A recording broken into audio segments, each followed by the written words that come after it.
buku-buku Pak Kiai Haji Mukhtar Adam yang jumlahnya mencapai yang sudah dicetak itu 83.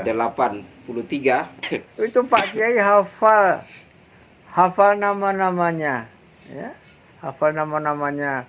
Rus itu menjadi Rusia, begitu. Oh gitu ya. Aduh, Masya Allah, itu sumbernya dari mana Pak Kiai? Nah, memang referensi beliau sangat luas.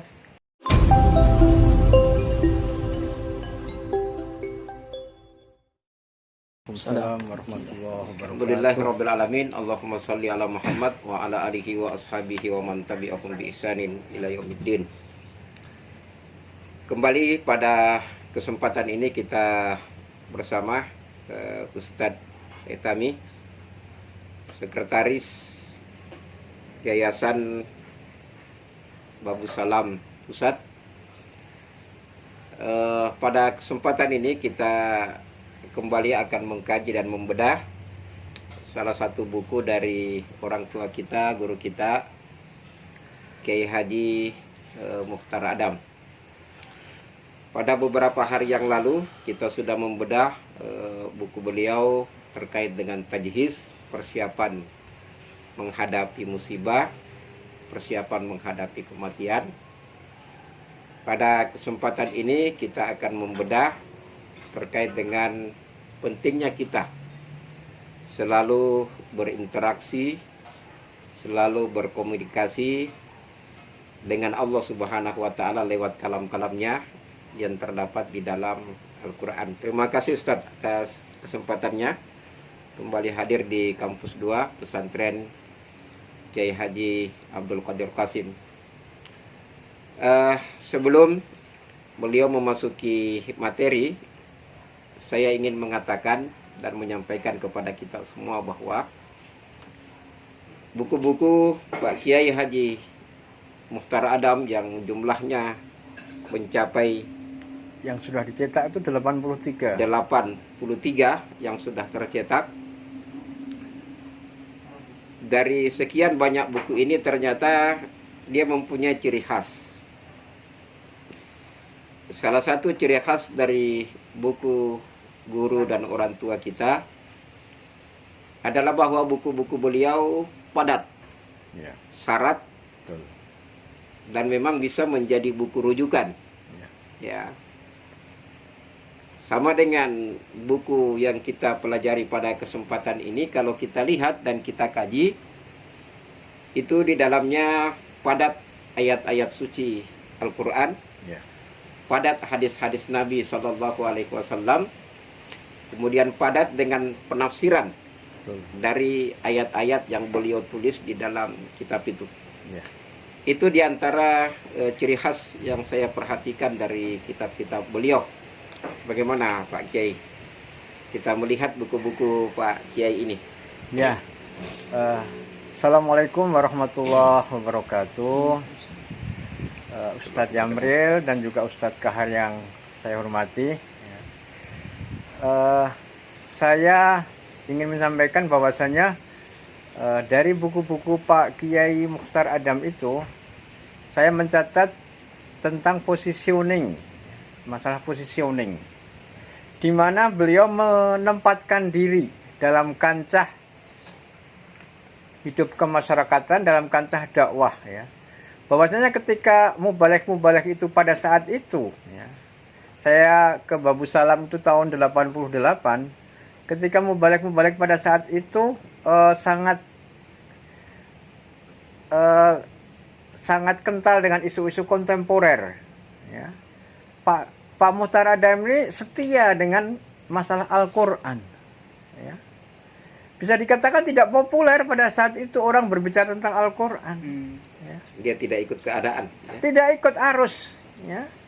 Dimana ketika mubalek itu menginginkan ya agar jamaah itu tertarik dengan apa yang beliau sampaikan, masalah-masalah yang ada pada saat itu, Pak Kiai itu setia dengan Al-Quran. Nah, ini karena sejak sebelumnya Pak Kiai Mukhtar Adam itu sudah aktif di LPTQ, Lembaga Pengembangan Tilawatul Quran, ya. Kemudian juga beliau di Penerangan Agama Islam, Penais Kota Bandung. Menak. Kemenak, ya, Penais Kota Bandung. Jadi kemudian beliau juga melihat, ya, beliau selalu mengatakan data, ya, bahwasanya hanya 55% masyarakat itu yang mampu membaca Al-Quran. Sisanya 45% itu adalah buta huruf Al-Quran. Nah, maka beliau getol, ya, beliau semangat di dalam mengajarkan tentang pembelajaran baca Al-Quran bahkan. Beliau mengeluarkan buku pertama beliau itu adalah metode belajar Al-Quran sistem 9 jam. Ya, sistem 9 jam. Artinya dalam Buku beliau sendiri. buku beliau sendiri, ya, jadi beliau punya metode itu, ya, 1,5 jam kali 6 itu kan 9, itu seseorang mampu membaca Al-Quran. Nah, tetapi sayangnya kalau saya melihat itu lebih dikhususkan kepada orang dewasa. Nah, kalau anak-anak kan kemudian muncul Iqra, ya, sistem Iqra. Nah, sehingga kurang populer buku itu. Iya, saya juga baru dengar, tidak tersosialisasi. Betul. Padahal itu sudah dicetak oleh penerbit Diponegoro. Berkali-kali cetakan itu. Tapi memang kalah populer dengan Iqra. Nah, jadi titik fokusnya adalah bahwa beliau itu sangat konsen terhadap pembelajaran Al-Quran. Itu. Terkait dengan metode tadi, Ustadz, saya sendiri baru mendengarkan atau mungkin pernah, ya. Ya. Tapi kenapa buku metode ini tidak dipopulerkan di kalangan pesantren-pesantren cabang, gitu ya? Ya. Di Bandung atau di Selayar, di Wakatobi, di Nias dan seterusnya. Betul. Ya, ini kembali kalau mau disederhanakan ya kita sederhanakan, karena di Babu Salam sendiri itu baru Pak Kiai saja yang menguasai. Oh, Di Babu Salam sendiri baru Pak Kiai saja yang menguasai, dan beliau karena kesibukannya, ya, karena kesibukannya maka tidak sempat tidak tertularkan. sempat tertularkan. Hanya sekali-sekali disampaikan, ya, kepada ustadz dan guru. Tapi bahwasanya secara serius untuk menggunakan buku itu tidak dilakukan, karena itu lebih kepada untuk orang dewasa. Sedangkan kan santri kita SMP. anak-anak, ya mulai dari SD kan. Nah, itu tidak menggunakan buku yang itu. Gitu. Selanjutnya Pak Kiai, Ya.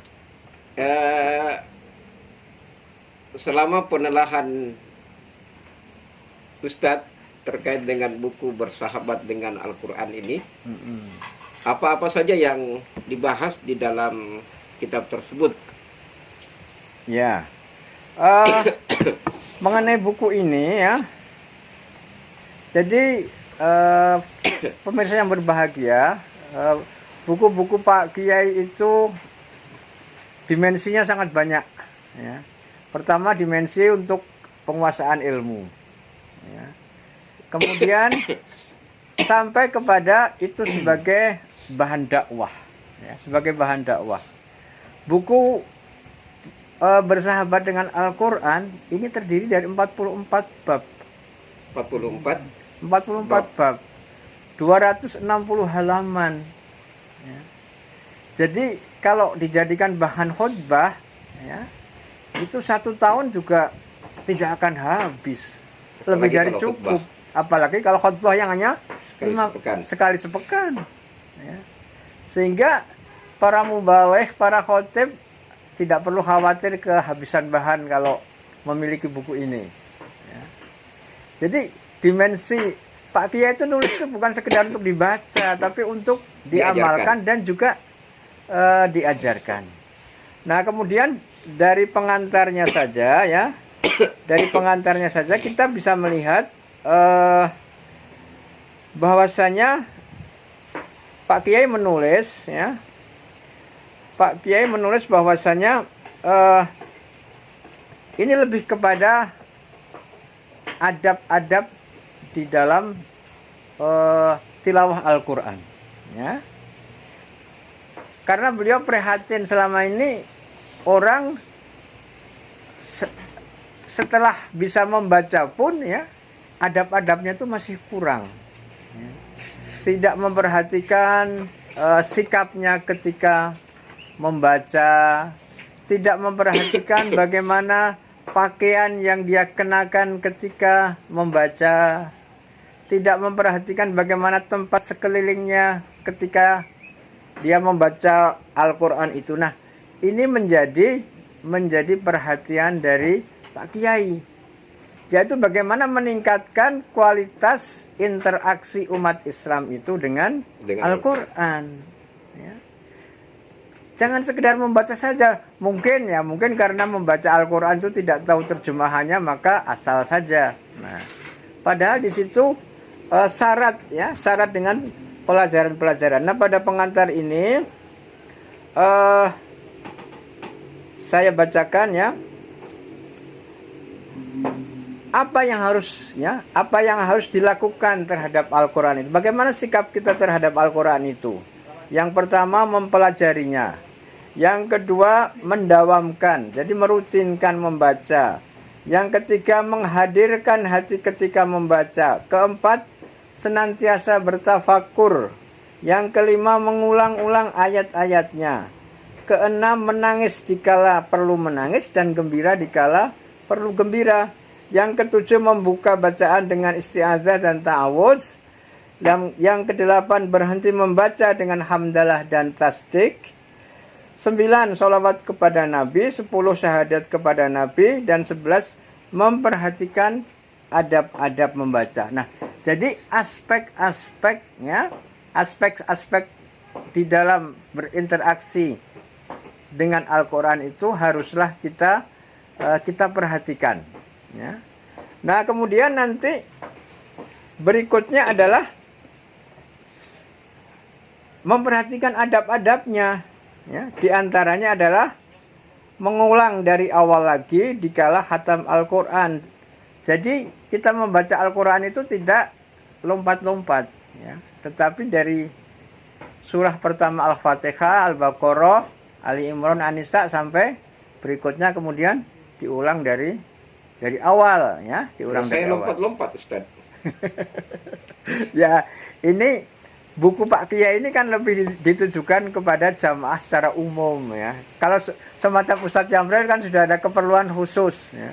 Mungkin harus ceramah materi ini.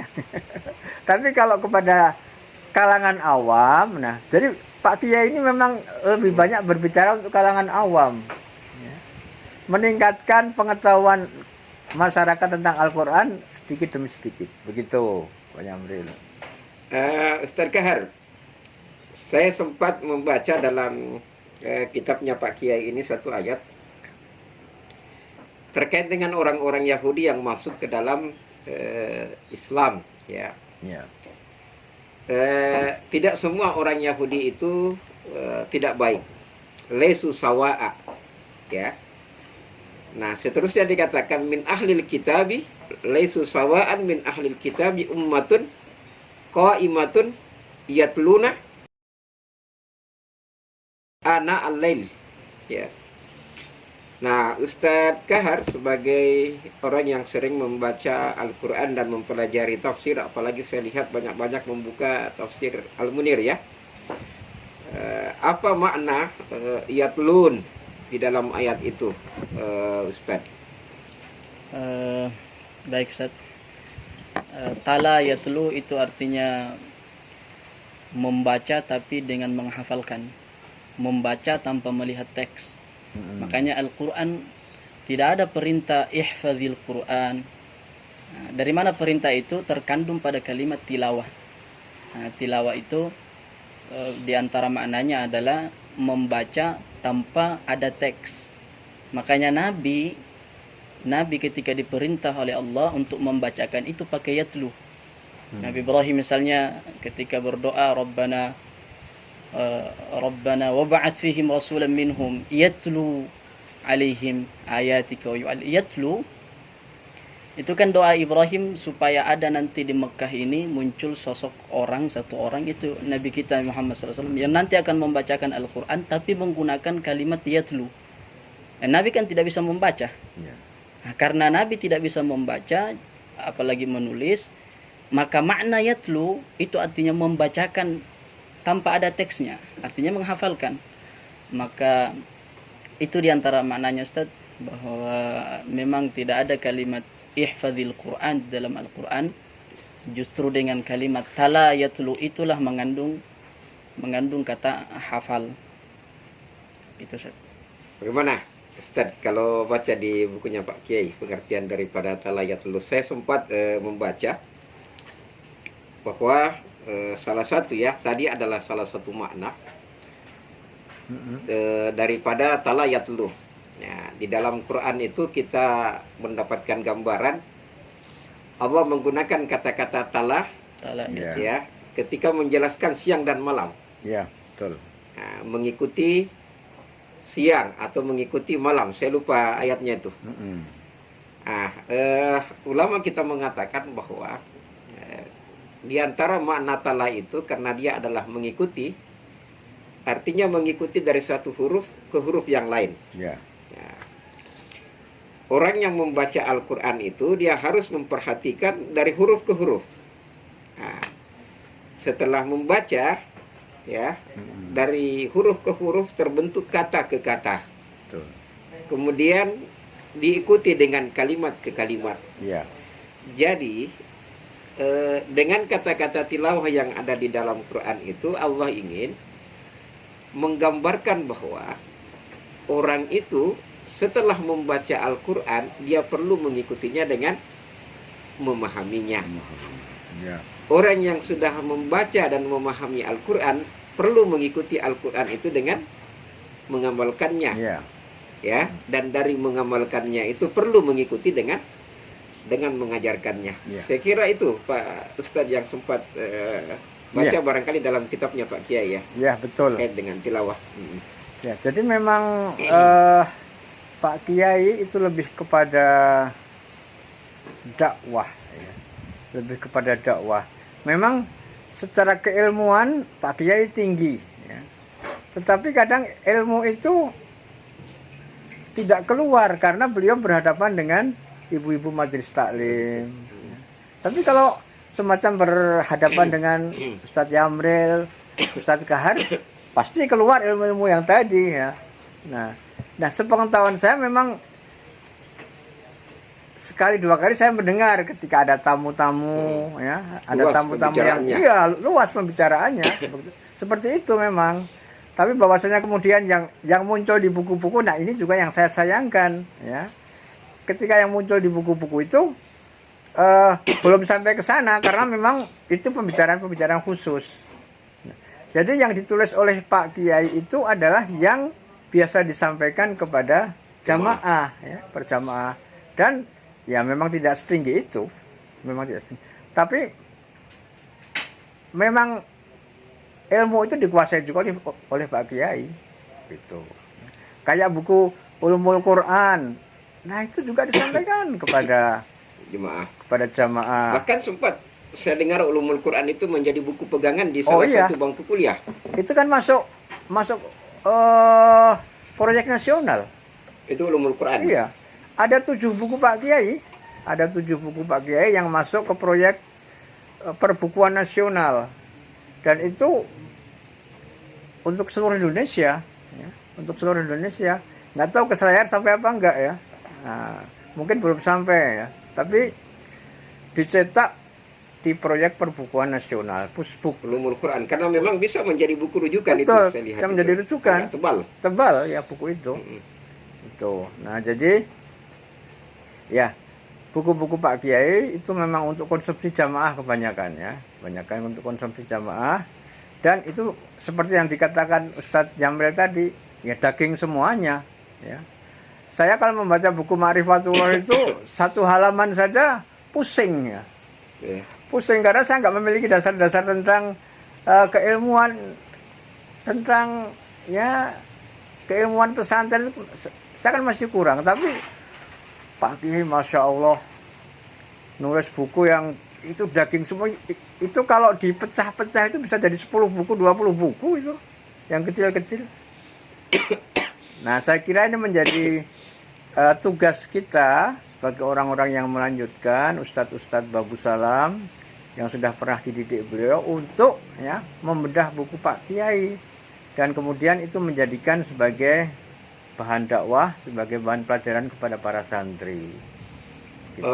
Masih terkait dengan tadi ayat Ya. apa tadi Ustadz itu, laisu sawa'a min ahlil kitab min ahlil kitabi ummatun qaimatun qaimatun yatluna ayatillahi. ayatillahi ana al-lail.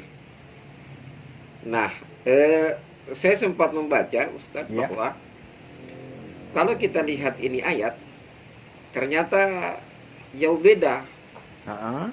ya, membaca Al-Quran di siang hari dan di malam hari. Ya. Ana al-lail itu menunjukkan bahwa disyariatkan bagi kita untuk membaca Al-Quran di tengah malam. Betul. Saya ketika baca tadi barangkali saya terbalik ini. Saya sering membaca Quran itu di subuh atau di pagi hari. Kalau di sini kita lihat di tafsirnya Pak Kiai ini, yang diperintahkan itu adalah ana al-lail. Al-lail. Nah, kita Sepanjang perlu malam. membaca Al-Quran di tengah malam. Nah, saya punya pengalaman, Ustaz. Ada kata-kata dalam Quran itu barik ummati fi bukuriha. Itu hadis Nabi. Hadis ya? Doa Nabi kepada Allah, Allahumma barik li ummati fi bukuriha. Apa itu? Ya Allah, berkahilah umatku di subuh harinya. Berkahilah umatku di subuh hari. Subuh hari. Bukur itu bukrah, bukuratnya keesokan hari pagi, di awal hari itu Di bukur. awal hari ya, subuh. Subuh lah. Itu Ustadz anak saya, Ya. baru juga ini, jadi pelajaran penting bagi saya. Anak saya itu yang saya ajar di masjid sekarang, dulu ketika dia di sekolah Ustadz, itu tinggalkan SD TK ITA Nida, Ya. itu Iqra 2. Sampai kelas 2 di pesantren, masih tetap di Iqra 2 lewat sedikit. Oh. Masuk Iqra 3. Jadi kurang lebih 3 tahun itu hanya itu yang diselesaikan itu. Ya. Saya Ustadz coba-coba berdasarkan dalil tadi. Setiap subuh kan kita lihat Ya, itu, betul. saya ajarkan itu anak. Ya. Berapa bulan itu alhamdulillah sekarang sudah di Quran besar.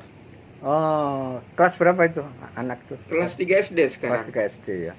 Baru ternyata memang bahwa mengajarkan Quran itu di subuh hari, ya, apalagi di malam hari kalau bisa, itu jauh lebih berefek dibanding pengajaran Quran di siang hari. Siang hari. Gimana Ustaz melihat ini? Ini Ya. baru saya coba-coba. Wah, kenapa anak saya ini tiba-tiba bisa 4 jilid ini terlampaui hanya dengan beberapa bulan. Ya. Sementara dulu mengajinya sudah maghrib, mengajinya di siang hari. Satu Iqra Ustaz 3 tahun. Iya. Gimana Ustaz melihat ini? Ya, jadi Anak al-lail tadi, tilawah betul. Quran itu di malam hari. di dalam buku Bersahabat dengan Al-Qur'an ini memang ada beberapa riwayat ya, ada beberapa riwayat, dan terkadang saya sendiri sebagai orang yang kesana kemari mengikuti Pak Kiai bingung ya, karena beliau sampaikan ada tuh riwayat bahwasanya kalau membaca Al-Quran di waktu siang itu jahar, di waktu malam itu sir, tapi pada riwayat berikutnya ada jahar juga malam, jahar begitu. juga malam. Jahar juga malam, dan semuanya itu ada dasarnya. Nah ini kelebihan Pak Kiai. Jadi beliau banyak mengungkap riwayat, ya, banyak mengungkap riwayat yang mana itu ada dasarnya, dan pernah diamalkan di zaman Rasulullah dengan para sahabat. Nah, sehingga maksud beliau itu apa? Maksud beliau adalah membuka wawasan kita, ya. Mau pilih yang mana? Nah, inilah yang kalau kita kurang wawasan terkadang mudah berselisih paham dengan teman kita yang lain begitu. Nah, ya beliau kan misalkan ya riwayat kalau seorang Abu Bakar itu kalau sholat malam kan Jahar. Sir ya? Ya, sir. Sedangkan Umar itu kan dijaharkan. Nah, ketika ditanyakan oleh Umar, kenapa? Oh, saya ini kan membangunkan setan-setan yang suka mengganggu kita. Itu alasannya itu. Nah, Sehingga titik fokus kita di dalam memahami buku Pak Kiai, ya, saya beruntung karena sempat mengikuti beliau mendakwahkan buku ini. Ya. Namun tentunya sekarang kita sudah tidak bisa lagi ya. Nah jadi ya mudah-mudahan kita masih bisa mengambil pelajaran dari buku bersahabat dengan Al-Quran ini. Itu. Masih terkait dengan tadi Ustadz ayat, saya tertarik dengan pembahasan Pak Kiai dalam buku itu. Ya, teman-teman nanti bisa mendapatkan buku ini barangkali dicetak di Bandung kemudian dikirim. Betul. Ternyata memang membaca Al-Quran di malam hari itu, ya di samping tadi salah satu contoh kasus, banyak ayat dalam Quran barangkali Ustadz Kahar ya, yang menunjukkan bahwa membaca Quran di malam hari itu berbeda dengan siang. Salah satu diantaranya di dalam surah Al-Muzammil, apa itu? Ana tartila inna sanulki alaika qawlan saqila inna nasyi'atal lail hiya ashaddu wata'an wa atwa muqila. Bagaimana pengertian wata' dalam ayat ini Ustadz Kahar selama ini membaca di dalam kitab tafsir dan dihubungkan dengan penjelasan Pak Kiai nanti dari buku bersahabat dengan Al-Quran. Inna sanulqi 'alaika qawlan thaqila inna nashi'atal lail hiya ashaddu wat'an. Wat'an itu menancapkan. Kalau kita mau menancap sesuatu sehingga tertancap, benar-benar tertancap, itu melengket, itu namanya wat'an. Kemudian disambung dengan aqwa mukila. Artinya orang kalau sama dengan teman-teman itu kalau menghafal Quran itu lebih enak menghafal di malam hari. Karena malam hari dibawa salat tahajud teman-teman, sehingga tertancap. Ya. Sama dengan kata-kata wata', hubungan suami istri. Makanya itu disebut dengan wata'. Wata' itu adalah kelengketan. Ya. Jadi begitulah kira-kira Al-Quran. Allah menggambarkan bahwa membaca Quran di malam hari itu betul-betul sangat melengket. Ya, asyaddu wata'an. Ya, wa aqwa mukila. Ya, kemudian lagi Pak Kiai dalam bukunya itu inna Qur'anal fajri kana masyhuda. Membaca Al-Quran di waktu fajar itu disaksikan oleh malaikat. Inna Qur'anal fajri kana masyhuda. Nah, masih bukunya Pak Kiai, Ustadz. Saya mendapatkan baru saya dapatkan dalam buku ini. Terima kasih, mudah-mudahan ini menjadi amal jariah bagi beliau. Ternyata mengajarkan Al-Quran itu disetarakan dengan mengajarkan sejarah. Ya. Nah, bagaimana ini Ustadz melihat metode pembelajaran berdasarkan ini? Jadi mengajarkan sejarah seakan-akan disamakan dengan mengajarkan Al-Quran. Ya, karena kan Al-Quran itu beliau katakan sepertiga Al-Quran itu sejarah. Sepertiga Al-Quran itu sejarah, di samping perintah, larangan, dan yang ketiga itu adalah sejarah. Dan ya kita tahu tentang Nabi Adam, Nabi Nuh, Nabi Ibrahim itu kan dari informasi dari Al-Quran, ya. Bukan dari buku-buku sejarah, tapi dari Al-Quran. Nah, ini juga yang perlu kita pahami, yaitu bahwasanya ada itu ilmuwan, ya, ada ilmuwan yang dulu itu kan tentang sejarah Mesir. Sejarah Mesir itu kan runtut, ya.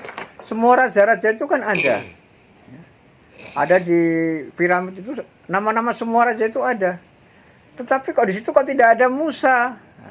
Jadi Musa itu yang periode yang mana begitu. Nah, ya memang ilmu pengetahuan begitu. Tetapi itulah yang kemudian diterangkan di dalam Al-Quran bahwasanya Musa itu ada, Nuh juga ada. Nah, jadi kita, ya, kita kepada Al-Quran itu mengimani, ya, mengimani meskipun ilmu pengetahuan tidak bisa sampai ke sana, gitu. Tentang perahu Nabi Nuh, ya, terlemparnya di mana, ya. Nah itu orang kan ahli sejarah kan nggak ada itu bukti-bukti Nabi Nuh, Ashabul Kahfi. Ya. Nah sehingga kan muncul itu kuburan-kuburan palsu. Di situ Pak Kiai kebetulan pernah berziarah ke Jordan, ya. Pak Kiai ke Yerusalem, ini ke Mesir. Makam-makam Nabi Nuh itu yang mana yang benar? Karena banyak makam-makam yang bohong-bohongan. Oh gitu ya. Ada juga makam yang bohong. Iya. Contohnya? Ya. Makam Nabi Idris, ya. Kemudian makam Nabi Soleh itu kan ada di buku Pak Kiai yang lain tentang kunjungan ke Mesir. Di mana sebetulnya makamnya Nabi Idris? Saya harus baca bukunya lagi. Oh, gitu. Tapi begitu ya? Ya, begitu. Jadi penelitian Pak Kiai sampai kepada seperti itu. Ya. Sampai kepada seperti itu. Nah, jadi ya memang benar bahwasanya mempelajari Al-Qur'an itu kita mempelajari sejarah, ya. Bukan saja sejarah masa lalu tapi juga sejarah masa yang akan datang, tentang surga dan neraka, tentang kiamat, itu kan sejarah. Memang banyak di dalam buku-buku sejarah yang buku sejarah tidak mengungkap sejarah itu, tapi Quran mengungkapnya. Begitu. Itulah mungkin Pak Kiai Muhtar Adam almarhum itu menguasai sejarah banyak, Ustaz, karena dia memulai mungkin dari Quran, ya. Iya, betul. Tentang dia lihat dalam Quran, setelah itu dibuktikan dengan rihlah beliau.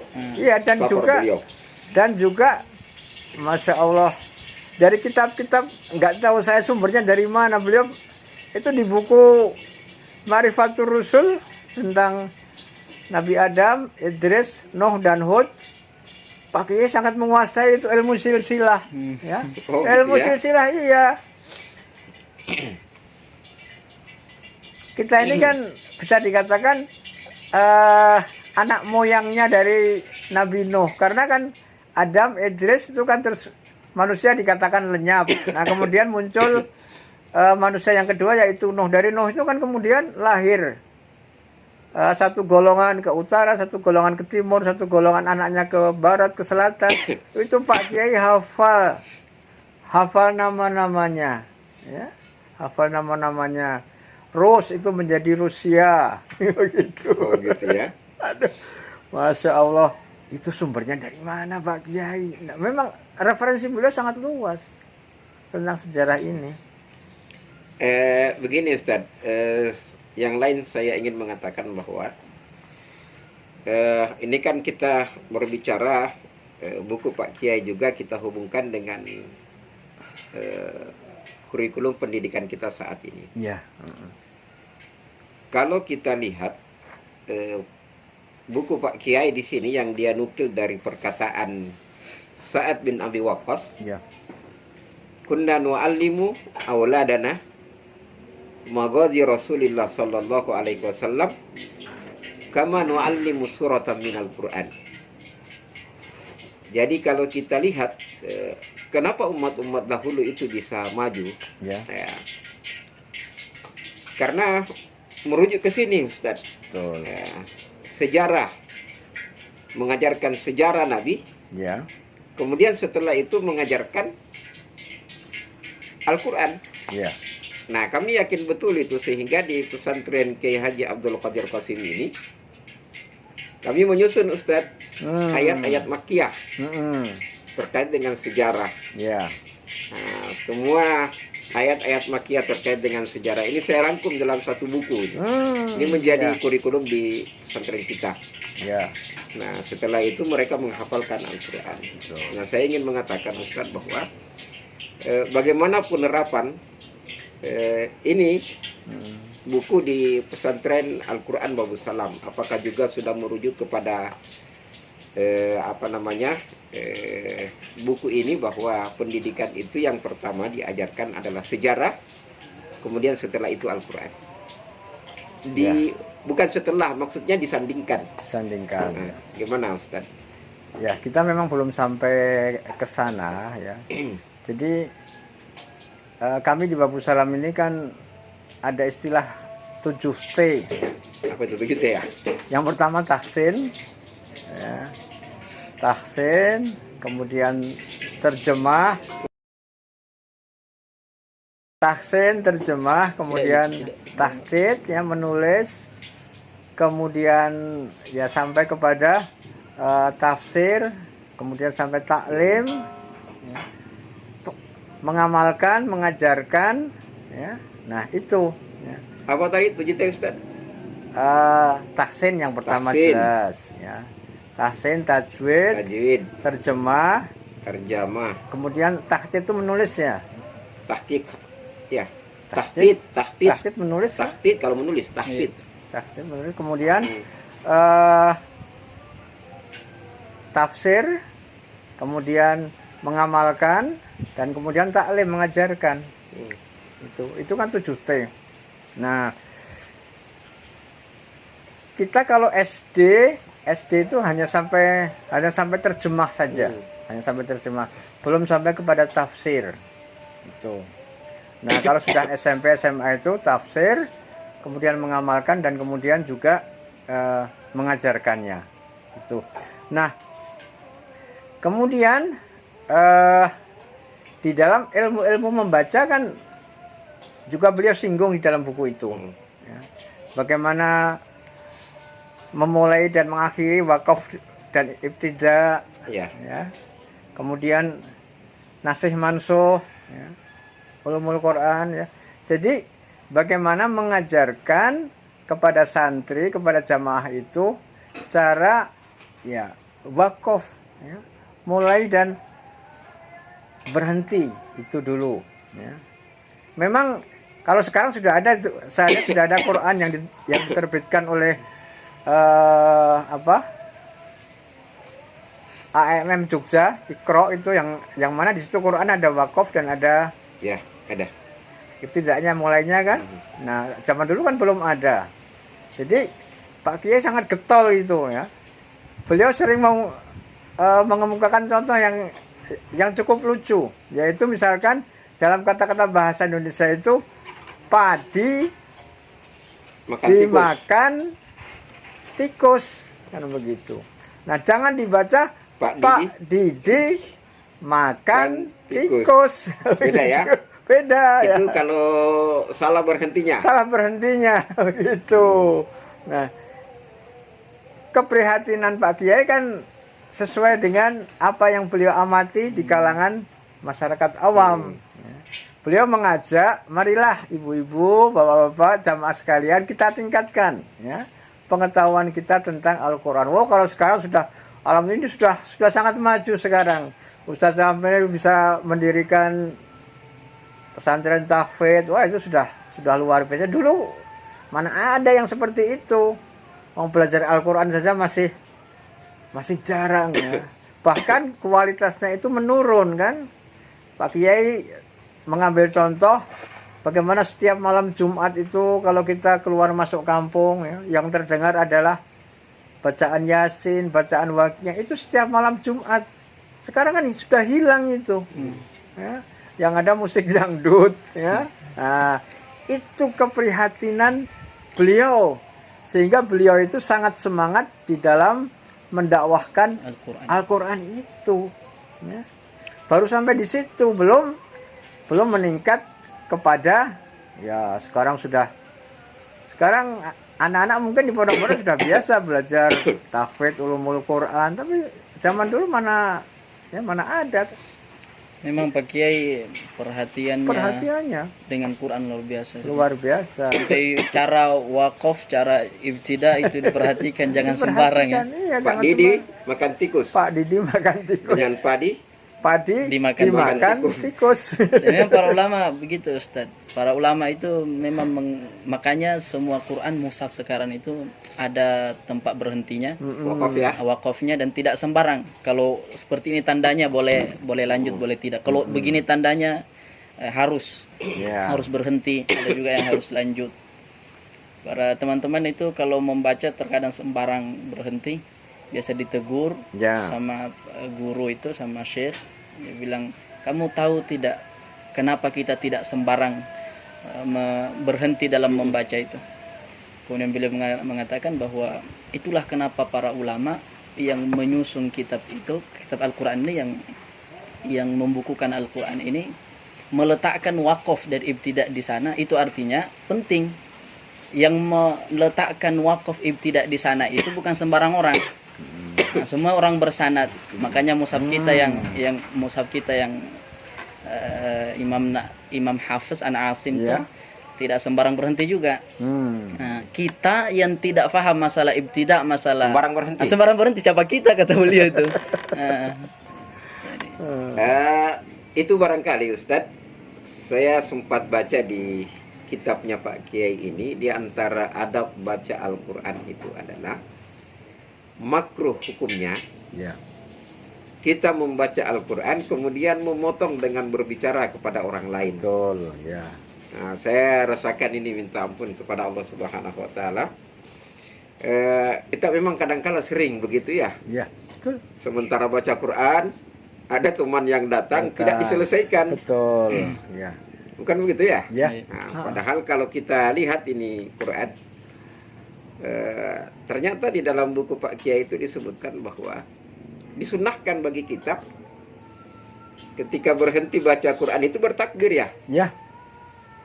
Ya. Ada ayatnya ini di sini. Wa qul alhamdulillahilladzi lam yattakhidz waladan wa lam yakul lahu syarikun fil mulki wa lam yakul lahu waliyyun minadh-dhulli wa kabbirhu takbira. Betul. Itu salah satu dijelaskan Pak Kiai dalam bukunya itu. Iya.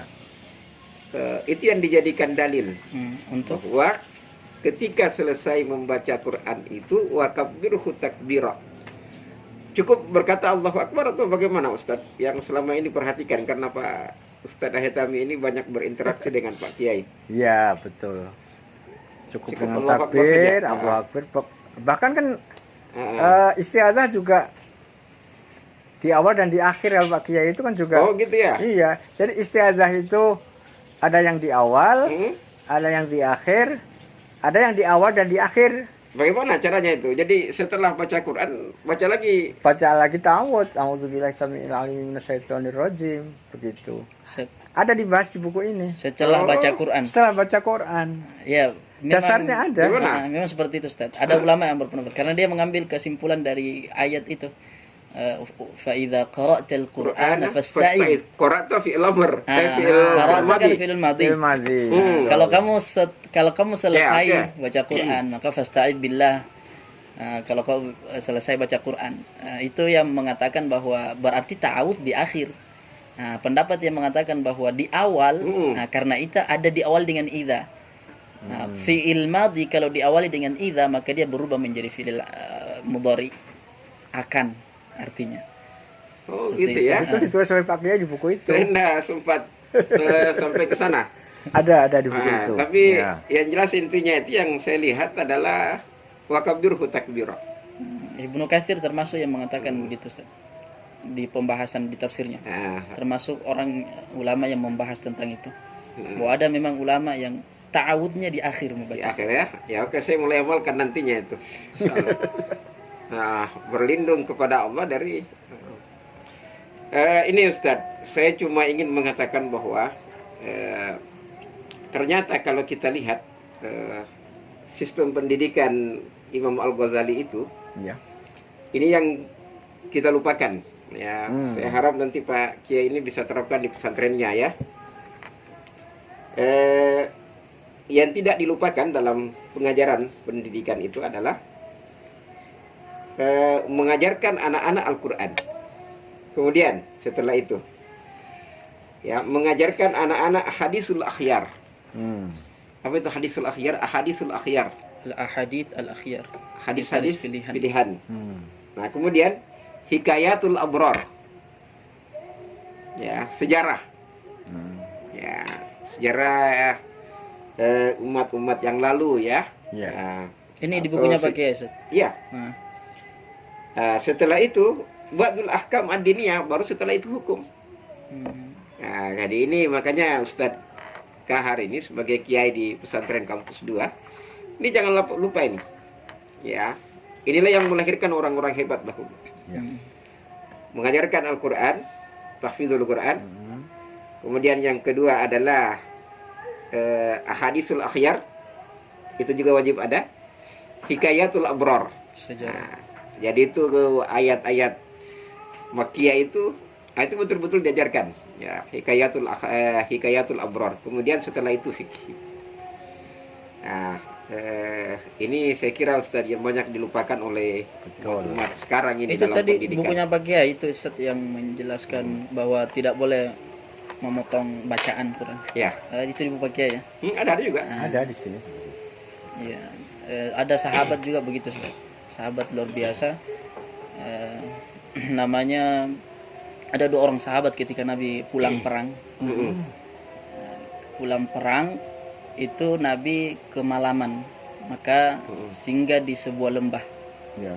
Sebuah lembah. Nah, karena malam, maka harus ada 2 orang yang berjaga.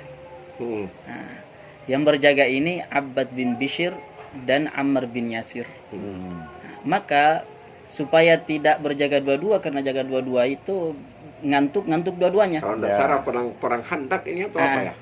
Di salah satu peperangan. Nah, maka dia sepakat, saya dulu yang jaga atau kamu dulu yang jaga. Yang penting kita tidak jaga dua-dua, karena kalau jaga dua-dua nanti ngantuk sama-sama, tidak ada yang jaga nanti.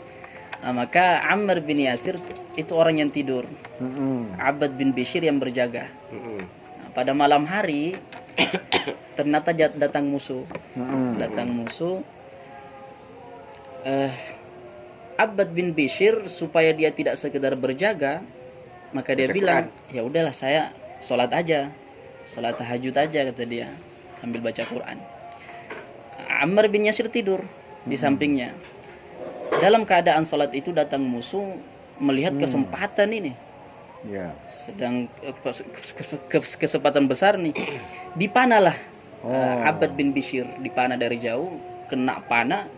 Itu lagi sholat, dicabut panah itu, cabut, letakkan lagi. Itu bukan sembarang itu, mencabut panah itu, karena panah kan ada anunya. Ya, Nah, kalau dicabut ikut tuh, Ya terbalik ya. ikut dagingnya. Ikut dagingnya betul. terus dipanah lagi, tak kena, dilepas lagi, diletakkan lagi, panah lagi, kena, lepas lagi, sampai darah itu banyak mengenai yang tidur, Ammar bin Yasir. Terbangun dia melihat sahabatnya kenapa penuh dengan darah. Ditunggu, tidak mau ditunggu. Ditunggu salamnya. Setelah salam langsung ditanya, kenapa kau tidak bilang-bilang dari tadi? Kenapa tuh dibatalkan sholatmu? Jawabannya satu dia bilang, saya itu kalau sudah berduaan dengan Quran, apapun yang mau mengganggu, saya tidak mau diganggu.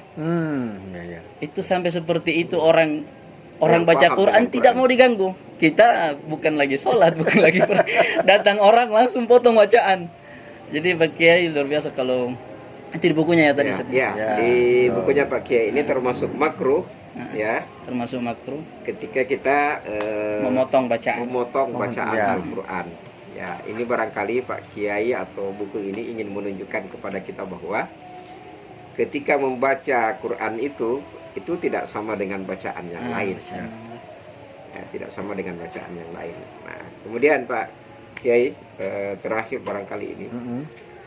Saya juga melihat Quran itu adalah sesuatu yang luar biasa. Cuma sekarang ini anak-anak kita biasanya kalau pintar itu diarahkan untuk jurusan lain. Ya, kamu karena pintar jurusan matematika saja, jurusan fisika, ya kimia dan seterusnya. Padahal kalau kita ingin melihat Quran itu ketika dipelajari oleh orang-orang pintar, ya, ketika dikaji oleh orang-orang pintar itu luar biasa sekali. Ya, nah, luar biasa sekali Pak Kiai ya. Bagaimana di Bandung ini? Apakah saat mempelajari Quran ini memang dibutuhkan? Karena ini tadi banyak Ustaz. Perlu wakaf ibtida, itu bukan orang sembarang itu. Iya. Perlu pahami Al-Quran. Ya, ada juga beberapa, yang jelasnya semakin kita dalami Quran itu semakin jauh, ya, sehingga anak-anak kita ini perlu barangkali dipersiapkan untuk hal itu saja. Ya, jadi Pak Kiai itu kan tertarik dengan surah atau ayat berapa tentang tafakufidin itu loh. Ya, tafakkur fiddin. wa ma kana Minuna al-mu'minuna liyamfiru Nah, kafatan yamfiru walau la nafara min kulli firqah. Jadi janganlah semua orang itu pergi berperang. Hendaklah ada orang yang menekuni Al-Quran sehingga dia mampu memberikan pelajaran ketika pulang. pasukan-pasukan perang itu pulang. Nah ini kan pembagian tugas, ya. Pembagian tugas. Bahwa memang tidak selamanya semua orang pergi berperang. Betul. Nah, kita kalau mau berbicara tentang ilmu pengetahuan luas, kita berbicara tentang ilmu agama luas juga, tentang ulumul Quran luas sekali. Nah kita tinggal bagaimana kita membagi tugas ini, ya. Membagi tugas ini. Ya, saya sebagai orang yang backgroundnya Iya. umum, ya, saya melihat potensi kekayaan alam Indonesia ini sangat luas, sangat banyak. Makanya yang dipelajari ayat-ayat tertentu juga enggak, Ji? Dan ini yang menikmati itu orang-orang luar negeri. Ya. Kita mau ngambil minyak, panggil ahli dari luar negeri. Kita mau menggali emas, panggil orang dari luar negeri. Kita nelayan-nelayan kita hanya di pinggir-pinggir pantai, sedangkan yang di tengah-tengah itu dikeruk oleh kapal-kapal dari luar negeri, kapal-kapal besar. Nah, jadi di samping kepada anak-anak kita, ya, oke lah, ini pendapat saya pribadi ya, ilmu-ilmu dasar ya tentang akhlak, tentang Al-Quran itu kita berikan, ya, sehingga mereka menguasai, ya, mereka memahami. Ya. Nah kemudian kalau sudah lanjut, ini siapa ini yang mau ke UIN, ini siapa yang mau ke Unhas, ini siapa yang mau ke UNEM. Nah disinilah diperlukan, ya, disinilah diperlukan kearifan kita. Nah ini kan amanah undang-undang dasar, bagaimana kita kekayaan alam ini mampu mensejahterakan masyarakat dan rakyat Indonesia ini. Nah, ya sekarang kita ini bersedih. Kita negara kaya, kita banyak utangnya gitu. Sedangkan makanya kan banyak yang istilahnya sekarang itu kan nyinyir ya. Nyinyir, "Oh, kenapa anak-anak diarahkan kepada menghafal Al-Qur'an?" Ya, ada rahasia menghafal Al-Qur'an itu. Bahwasanya anak-anak orang-orang yang menghafal Al-Qur'an itu dia akan belajar ilmu umum itu lancar. Ya. Saya punya kakek itu berarti pamannya mamah, ya, pamannya mamah. Itu 4 anaknya dia ajar sendiri, tahfiz. Tapi hanya sampai juz keempat, hanya 4 juz. Karena apa? Ya karena mereka kemudian yang 3 orang ini masuk seni rupa, yang 1 orang masuk ekonomi, dan lancar kuliah semuanya. Itu. Jadi justru dengan menghafal Al-Quran ini akan membuat kita lancar untuk belajar apa saja. Sehingga kan sekarang fakultas kedokteran gratis menerima jalur khusus menghafal Quran. Mau masuk TNI, Polri, ada jalur khusus itu. Jadi benar itu. Ada kemenakan saya, Ustaz. 10 juz modalnya jadi tentara. Nah, benar itu. Ya, jadi janganlah ragu-ragu para orang tua untuk memberikan bekal tentang pengetahuan Al-Quran ini kepada anak-anak. Saya lihat di Gaza itu, Gaza itu tingkat pendidikannya itu nomor 106 di dunia. Ya. Indonesia kalau tidak salah di atas 140. Ya. Nah ternyata di Gaza itu salah satu sistem pendidikannya itu adalah mengawali dengan Quran. Betul. Makanya di sana itu 6 bulan. Setiap 6 bulan menghasilkan penghafal. Betul. Setiap 6 bulan menghasilkan penghafal.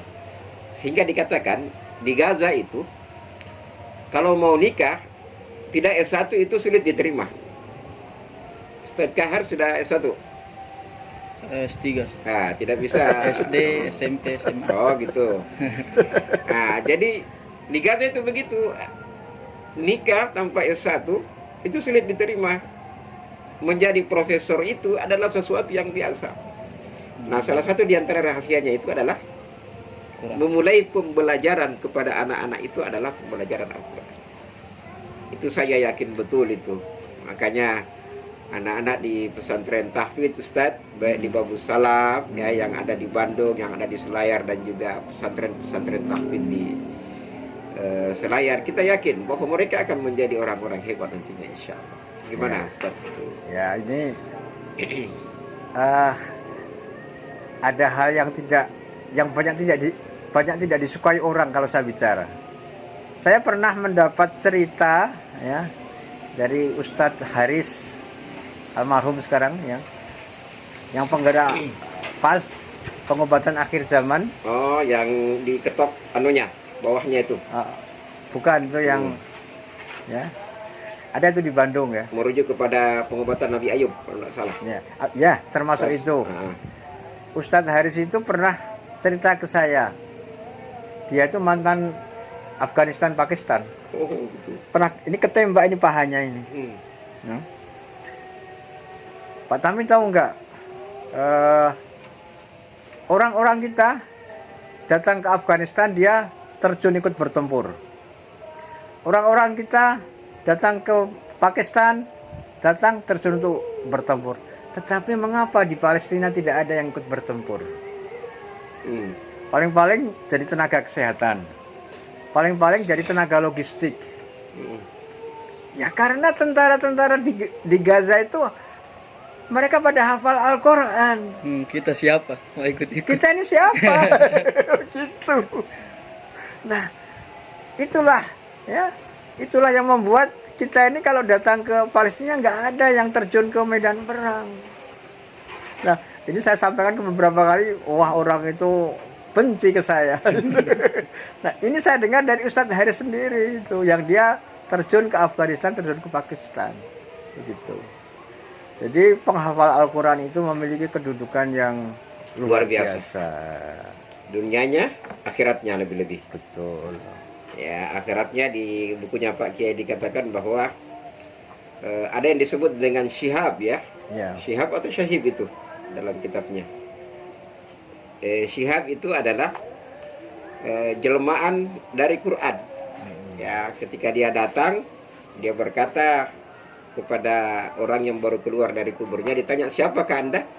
Saya inilah yang telah menghabiskan waktu Anda ya membaca Al-Quran di tengah malam dan juga di siang hari ya. Closing statement Ustaz, apa kira-kira yang bisa disampaikan dalam kesempatan akhir ini terkait dengan bukunya Pak Kiai? Dan saya juga minta nanti dikirim juga Ustaz, kata ulang, untuk dibagikan ke santri. Jadi buku ini sangat baik untuk menjadi pegangan mubalek. Mohon maaf belum sempat kita ungkap, ini kan dari daftar isinya saja. Banyak sekali, padat sekali saya lihat ini. Ya, dari daftar isinya saja kita sudah tahu ini akan berbicara apa ya. Dan kalau kita dakwahkan itu menjadi sesuatu yang sangat bermanfaat, karena di masyarakat masih asing ya. Ya semacam wakaf dan ibtidah tadi kan masih asing di masyarakat. Tapi Pak Kiai sudah jeli meneropong masalah itu. Kemudian masalah adab-adab di dalam membaca Al-Quran. Beliau sampaikan juga sampai kepada menggunakan rehal. Nah, kita sekarang sudah mulai banyak dijual di toko-toko ya. Apa itu rehal? Yang meja kecil itu loh. Rahli kalau Rahel. Apa rahli? Nah, Rahli kalau yang meja-meja itu. Yang meja-meja itu ya. Nah, jadi dari daftar isinya ya, saja itu kita sudah tahu apa kandungan buku ini. Dan sekali lagi kepada para mubalek, apabila itu dijadikan bahan pegangannya, nah itu di samping kita tidak akan pernah kekurangan bahan, itu juga akan meningkatkan pemahaman umat Islam terhadap Al-Quran ini. Jadi mudah-mudahan saya segera bisa menghadirkan versi cetaknya dan kita semuanya dapat mempelajarinya secara langsung. Begitu? Terima kasih Ustadz Tami dan juga Ustadz Kahar yang telah hadir bersama dengan kita, menggambarkan ya pentingnya kita terus berkomunikasi, berinteraksi dengan Al-Quran, dan juga ini untuk mengenang ya kiai kita dan guru kita, bahwa beliau memiliki ilmu yang sangat luas dan punya perhatian yang sangat tinggi terhadap Al-Quran, sehingga itulah barangkali yang mendasari sehingga pesantren Al-Quran. Waalaikumsalam. Ya. Saya kira demikian. Terima kasih kepada Ustadz Tami, Ustadz Kahar yang telah hadir bersama dengan kita. Kita nantikan podcast dari pesantren untuk sesi-sesi dan judul yang lain. Saya kira demikian. Assalamualaikum warahmatullahi wabarakatuh.